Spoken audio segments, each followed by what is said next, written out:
Taliparamba seat P K ശ്യാമളയ്ക്ക് നൽകിയതിനെ ചൊല്ലിയുള്ള വിവാദത്തിൽ പ്രതിരോധം തീർത്ത് സിപിഐഎം സംസ്ഥാന സെക്രട്ടറി MV ഗോവിന്ദൻ.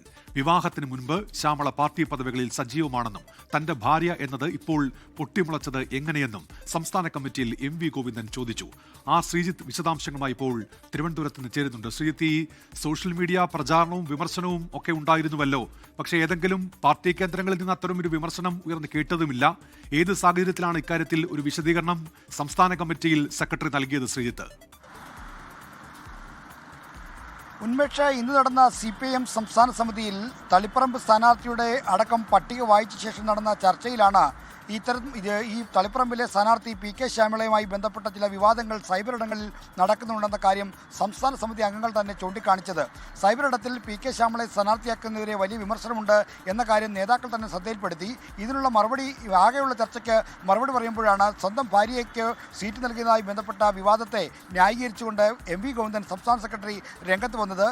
തൻ്റെ ഭാര്യ എന്ന ഭാര്യാപദം എന്നത് ഇപ്പോഴെങ്ങനെയാണ് പൊട്ടിമുളച്ചത്? പി കെ ശ്യാമള വിവാഹത്തിന് മുമ്പ് തന്നെ പാർട്ടിയുടെ സജീവ പ്രവർത്തകയാണ് എന്നായിരുന്നു MV ഗോവിന്ദന്റെ പ്രതിരോധം. മാത്രമല്ല, ഇത്തരം ഒരു വിവാദം ഉണ്ടാക്കുന്നത് അനാവശ്യമാണ്, ഈ വിമർശനങ്ങളെ കണക്കിലെടുക്കേണ്ടതില്ല, ഈ വിമർശനങ്ങൾ നിരാകരിച്ചുകൊണ്ട് പി കെ ശ്യാമളയുടെ സ്ഥാനാർത്ഥിത്വവുമായി മുന്നോട്ട് പോകുമെന്നാണ് MV ഗോവിന്ദൻ ഈ യോഗത്തിൽ, ഈ സംസ്ഥാന സമിതിയിലെ ചർച്ചയ്ക്ക് മറുപടിയായി പറഞ്ഞത്.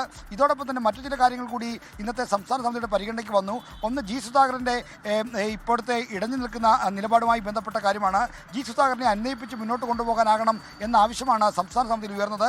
അല്ലെങ്കിൽ അത് നിയമസഭാ തെരഞ്ഞെടുപ്പിൽ ആലപ്പുഴ മേഖലയിലെങ്കിലും തിരിച്ചടിയാകുമെന്നാണ് നേതാക്കൾ ചൂണ്ടിക്കാണിച്ചത്. ഈ ജി സുധാകരനെ അനുനയിപ്പിച്ച് മുന്നോട്ട് പോകാൻ തന്നെയാണ് തീരുമാനം. മുതിർന്ന നേതാക്കൾ അദ്ദേഹവുമായി സംസാരിക്കുമെന്ന കാര്യം നേതൃത്വം ഉറപ്പു നൽകി. ഇപ്പോൾ തന്നെ CPIM general secretary MA baby അടക്കമുള്ള ആളുകൾ സുധാകരനെ അനുനയിപ്പിക്കാൻ രംഗത്തുണ്ട്. നാളെ മറ്റന്നാളോ മുഖ്യമന്ത്രി ആലപ്പുഴയിൽ പരിപാടികൾക്ക് എത്തുന്നുണ്ട്. അവിടെ വെച്ച് മുഖ്യമന്ത്രി തന്നെ ഒരുപക്ഷെ നേരിട്ട് ഇടപെട്ടേക്കുമെന്ന സൂചനയും ഇപ്പോൾ പാർട്ടി കേന്ദ്രങ്ങൾ നൽകുന്നുണ്ട്. ഘടകകക്ഷികളുടെ സീറ്റുകളൊന്നും ഏറ്റെടുക്കേണ്ടതില്ല എന്ന കാര്യം നേരത്തെ തന്നെ നമ്മൾ റിപ്പോർട്ട് ചെയ്തതാണ്. അത് സംസ്ഥാന സമിതിയിൽ നേതൃത്വം ആവർത്തിച്ചു. തിരുവനന്തപുരം സെൻട്രൽ അടക്കമുള്ള സീറ്റുകൾ ഏറ്റെടുക്കില്ല. കാരണം ജനതാദൾ കേരള കോൺഗ്രസിൻ്റെ ആന്നി രാജുവിനാണ് ഈ ഒരു മത്സരിക്കാൻ അയോഗ്യത വന്നെങ്കിൽ പോലും ആ പാർട്ടിക്ക് നൽകിയ സീറ്റ് അതേപടി നൽകാനുള്ള തീരുമാനമാണ് ഇപ്പോൾ CPIM എടുത്തിരിക്കുന്നത്.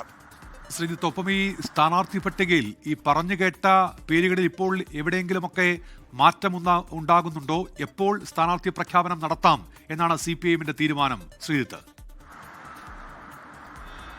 ഉന്മേഷ്, നമ്മൾ നേരത്തെ റിപ്പോർട്ട് ചെയ്ത പേരുകളിലൊന്നും മാറ്റമില്ല. നേരത്തെ നമ്മൾ റിപ്പോർട്ട് ചെയ്ത പ്രകാരം തളിപ്പറമ്പിൽ പി കെ ശ്യാമള, പേരാവൂരിൽ KK ശൈലജ, മട്ടന്നൂരിൽ VK സനോജ്, പയ്യന്നൂരിൽ TI Masoodanan, തൃക്കരിപ്പൂരിൽ VPP Mustafa, ഉദുമയിൽ CH Kunhambu എന്നിവരാണ് ഒരു വടക്കൻ മേഖലയിൽ സ്ഥാനാർത്ഥികൾ. മാനന്തവാടിയിൽ OR കേളു മന്ത്രി വീണ്ടും മത്സരിക്കും. ബത്തേരിയിൽ സംവരണ സീറ്റാണ്, അവിടെ വിശ്വനാഥൻ എന്ന നേതാവിനെയാണ് പരിഗണിക്കുന്നത്.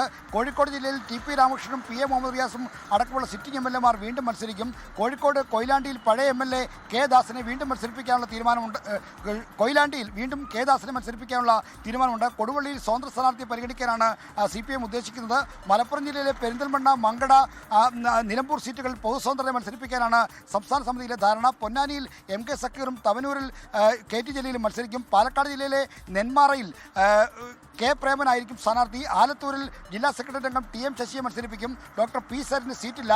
അദ്ദേഹത്തിന് മത്സരിച്ച പാലക്കാട് സീറ്റിൽ ഇത്തവണ സ്വതന്ത്രനെ പരീക്ഷിക്കാനാണ് ഉദ്ദേശിക്കുന്നത്. അത് UDF സ്ഥാനാർത്ഥി ആരാണെന്ന് അറിഞ്ഞ ശേഷമായിരിക്കും അന്തിമ തീരുമാനം വരിക. ഇപ്പോൾ പുറത്തു വരുന്ന വിവരമനുസരിച്ച് CPIMന്റെ സ്ഥാനാർത്ഥി പട്ടിക 13-ന് ശേഷം 13ഓടുകൂടി പ്രഖ്യാപിച്ചാൽ മതിയെന്നാണ് ധാരണ. കാരണം തെരഞ്ഞെടുപ്പ് പ്രഖ്യാപനം വൈകുന്നു. അതുകൊണ്ട് തന്നെ നേരത്തെ സ്ഥാനാർത്ഥിയെ പ്രഖ്യാപിച്ചാൽ അത് രാഷ്ട്രീയ എതിരാളികൾക്ക് ഗുണം ചെയ്യുന്നതാകും എന്ന് കരുതിയാണ് പ്രഖ്യാപനം വൈകിപ്പിക്കുന്നത്. ലോകത്തെവിടെയായാലും ഏത് സമയത്തും 24 വാർത്തകളും ഓഗ്മെന്റഡ് റിയാലിറ്റി പാക്കേജുകളും എക്സ്പ്ലെയിനറുകളും വിശദമായി കാണാൻ ഞങ്ങളുടെ YouTube ചാനൽ നിങ്ങൾക്ക് സബ്സ്ക്രൈബ് ചെയ്യാം.